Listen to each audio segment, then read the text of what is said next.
यदा यदा हि धर्मस्य ग्लानिर्भवति भारत अभ्युत्थानं धर्मस्य तदात्मानं सृजाम्यहम्। जब जब इस पृथ्वी पर धर्म को मिटाने की कोशिश की जाएगी, जब जब अधर्म बढ़ेगा, मैं धर्म की रक्षा करने के लिए धरती पर अवतार लूंगा। महाविष्णु के 8वें अवतार और ब्रह्मांड के पालनहार श्री कृष्ण, जिन्होंने सारथी बनकर महाभारत युद्ध में अर्जुन को अपना धर्म याद दिलाया था, पांडवों को साथ लेकर अधर्मी कौरवों का अंत किया।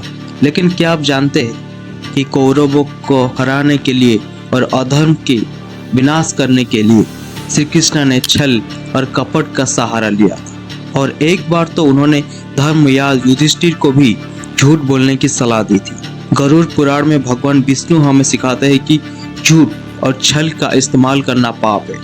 लेकिन कई बार ऐसे भी समय आए जहां पर पापी और अधर्म का विनाश करने के लिए स्वयं भगवान भी अपने बनाए गए नियमों का उल्लंघन कर दिया। और आज हम कुछ ऐसे ही मिस्टीरियस स्टोरीज के बारे में बात करेंगे जो कि महाभारत में छुपाया गया है।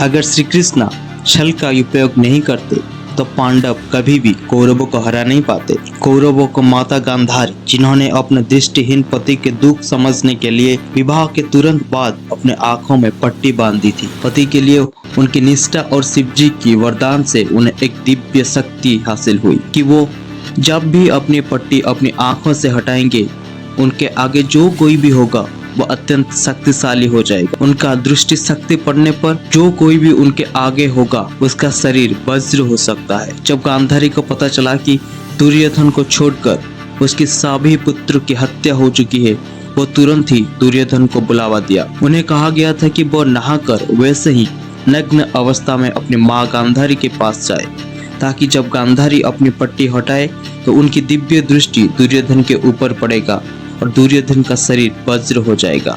लेकिन वैसे पहले दुर्योधन अपनी माता के आज्ञा का पालन करे। श्री कृष्ण दुर्योधन से मिले और अपनी चतुर वाणी से वो दुर्योधन के मन में शंका पैदा किया। उन्होंने दुर्योधन को कहा, तुम्हारी माँ जीवन में पहली बार तुम्हें देखेंगे और तुम इतना बड़े होकर ऐसे ही उनके सामने नग्न होकर जाओगे। कम से कम अपने निचले शरीर को तो ढक लो। दुर्योधन ने श्री कृष्ण के बात मान ली और वो एक वस्त्र अपने कमर में बांधकर चले गए।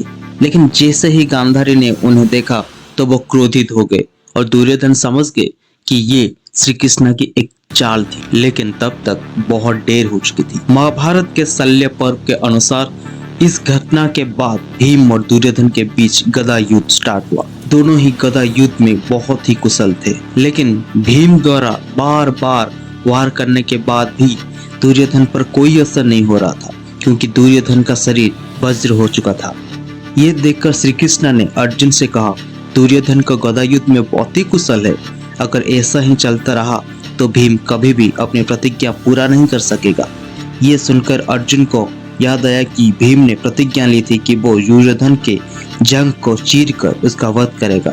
अर्जुन ने भीम की तरफ देखा और अपनी बाईं जंघ पर हाथ रखा और भीम ने अर्जुन का ये इशारा समझ गया और वो दुर्योधन के जंघ पर बार बार प्रहार किया।